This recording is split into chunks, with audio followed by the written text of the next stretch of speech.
Welcome back. Part 8 established a simple boundary.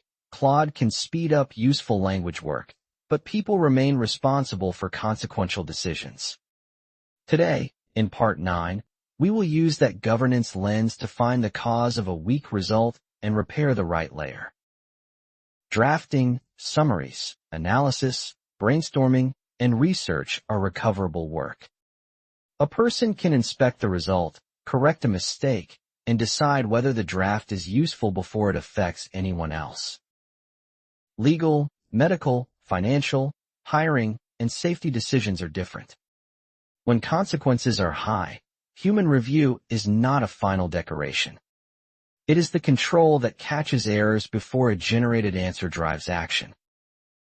Names, contact details, identifiers, financial or health records, and confidential business information deserve safeguards.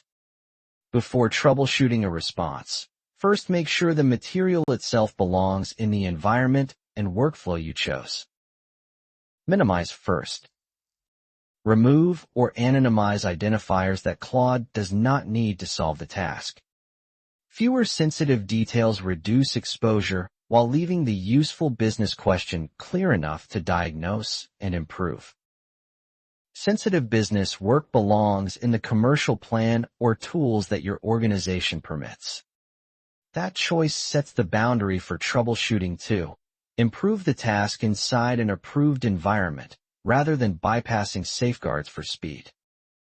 Now connect those guardrails to today's problem. When a permitted task produces a weak answer, do not change everything at once. Name the failure, find its likely cause, and repair the layer that actually failed. Thank you for learning with this series. Subscribe to follow the next decision-focused lesson in this certification course. Domain 7 is small in exam weight, but its habit appears everywhere. Inspect the evidence before you act. Think of troubleshooting as finding why a draft missed the mark before you ask it to do more work. Name the failure in plain language: off-topic, invented, misplaced, slow, stale, or degraded. For example, if a 2-line release note becomes a generic essay, name it as a format failure. A clear symptom prevents a vague, expensive response to the wrong problem. Then separate likely causes. An unclear prompt is different from missing grounding, context strain, stale knowledge, or a model tier mismatch. The symptom narrows the question, so your next adjustment has a reason behind it. Change one lever at a time. You might clarify the prompt, add evidence, specify a format, reset context, adjust tier, or refresh project knowledge. Changing every lever together hides which repair actually helped. Compare the rerun with the original result.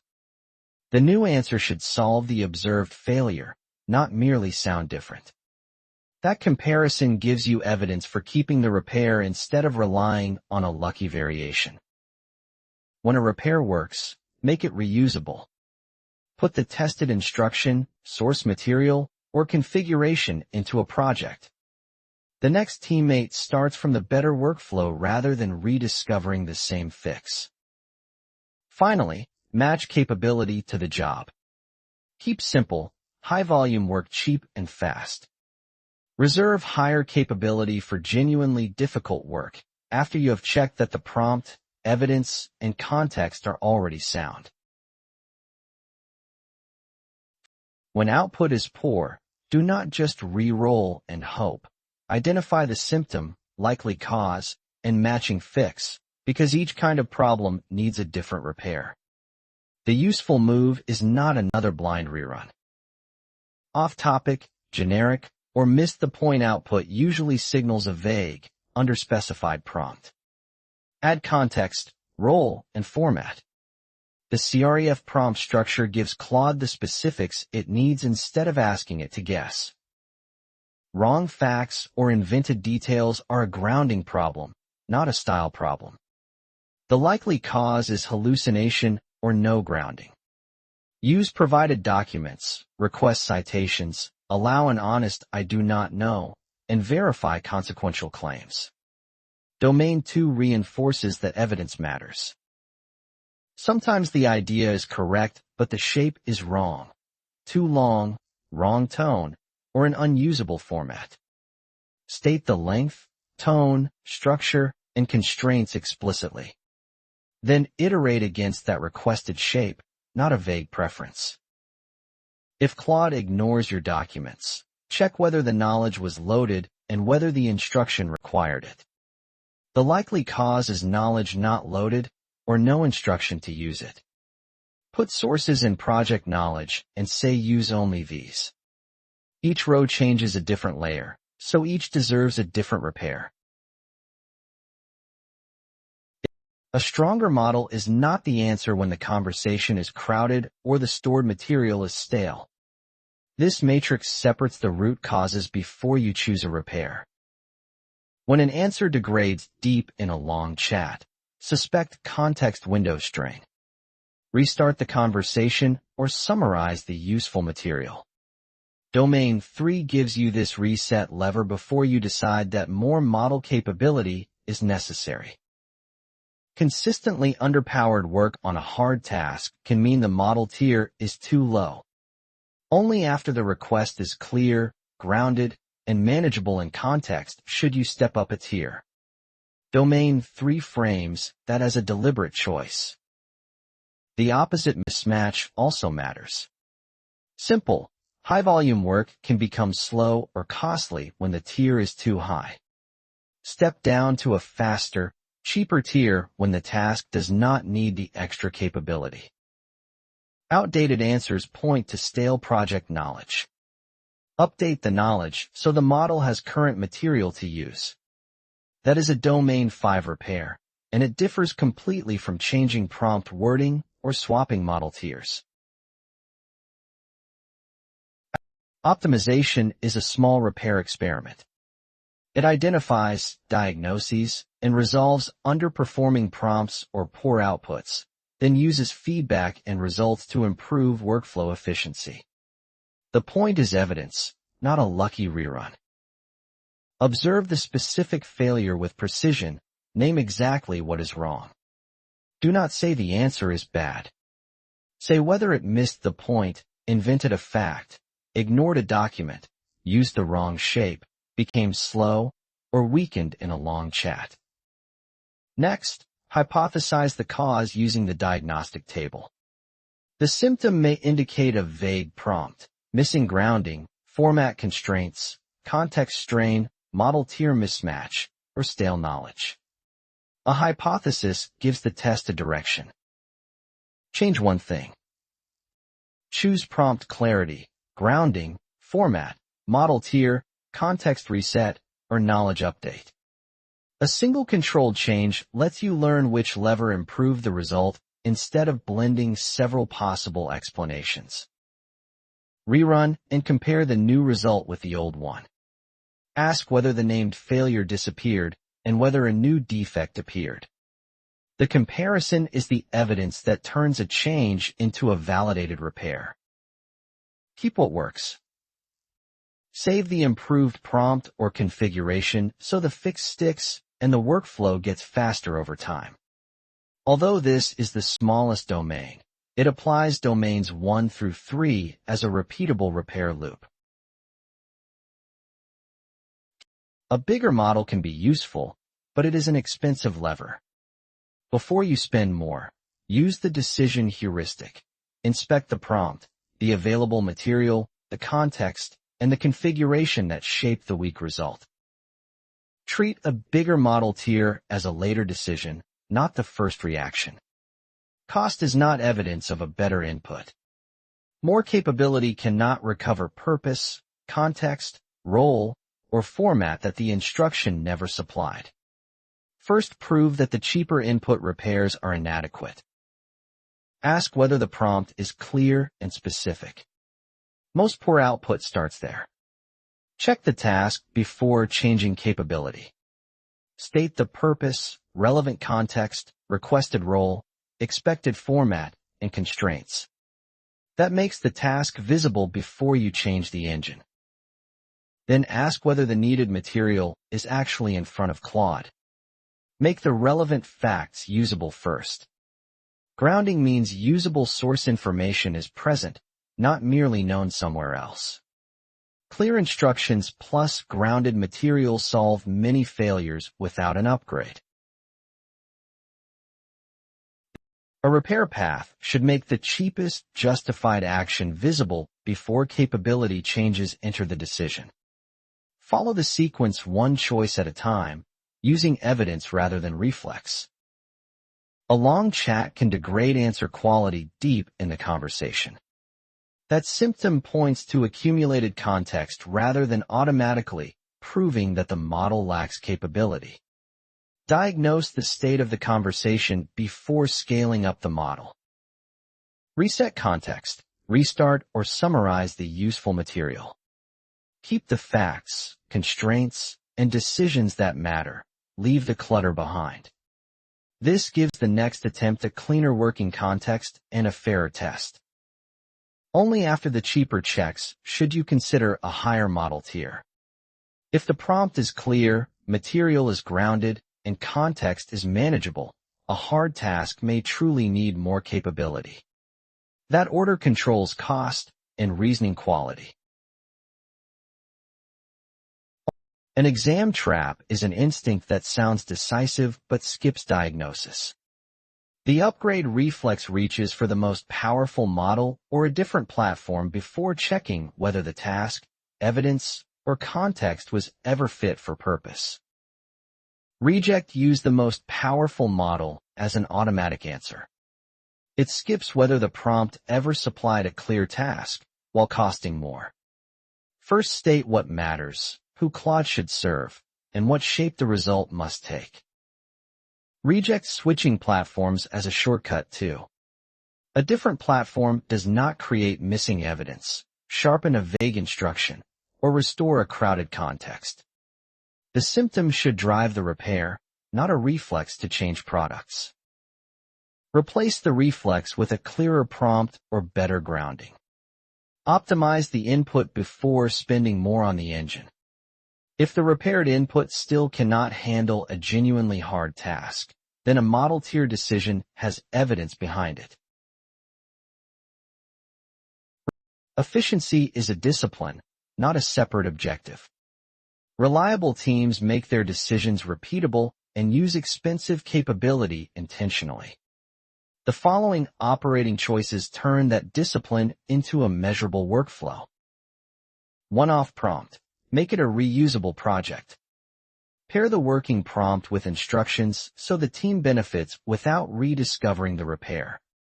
That preserves the context, wording, and source setup that solve the problem for future teammates. Use the right model tier for each step. Cheap and fast tiers suit simple bulk work. Capable tiers suit hard work. Do not pay for one tier everywhere when only one step requires its additional reasoning strength. Hard work needs the capable tier. Reserve that capable tier for the difficult step instead of paying for it everywhere. This keeps cost and speed appropriate while reusable instructions make the whole workflow easier for the team to repeat. A giant request can hide where reliability broke. Make work inspectable first, then trim waste. That order gives you visible checkpoints for diagnosis before you remove redundant steps or shorten the result for efficiency. Split slow, monolithic work into smaller steps. Each step exposes its input, output, and failure point. Isolate the point where quality changes. Instead of wondering why one long request failed, you can test the specific stage where reliability or understanding breaks down. Inspect each smaller step. Reliable, inspectable steps make the workflow easier to diagnose, verify, and improve. A checkpoint also prevents one flawed intermediate result from silently shaping every later part of the task. Then cure it. Remove redundant steps and unneeded verbosity so the outcome stays focused and useful. Keep only work that supports the outcome. Efficiency is not simply fewer words. It is a workflow where each remaining step earns its place by improving the result. Two anti-patterns have the same consequence. They avoid diagnosis. One repeats the same prompt and hopes for luck. The other spends more on a model when the prompt is wrong. Neither creates a dependable repair. Reject rerunning the same prompt hoping for luck. Nothing changed between runs, so there is no diagnosis and no real fix. The evidence stays unchanged. Observe the failure, hypothesize the cause, then change one thing and compare the rerun. Reject blaming or upgrading the model when the prompt is the problem. The input problem is still present, and more capability adds cost, not context. Clarify the prompt and ground the request first. Confirm the request and available evidence. Then decide whether the task truly needs a higher tier. More anti-patterns hide behind attractive output and temporary wins. A polished tone cannot make a wrong answer safe. And a useful repair that stays in one person's chat does not improve the team's next decision. Reject fixing tone when the real issue is accuracy. A wrong answer can sound polished and still ship a mistake. Readable is not reliable, so use evidence before polish. Ground and verify the facts before presentation, especially when someone will rely on the result to act. Reject leaving a good repair as a one-off. If the fix is never saved back into a project or prompt, the team keeps resolving the same problem. The repair is not reusable, so the cost repeats across the team. Preserve the working instruction, configuration, and useful source context. Turn the winning change into shared practice. For a scenario question, follow a decision order instead of chasing the most dramatic option.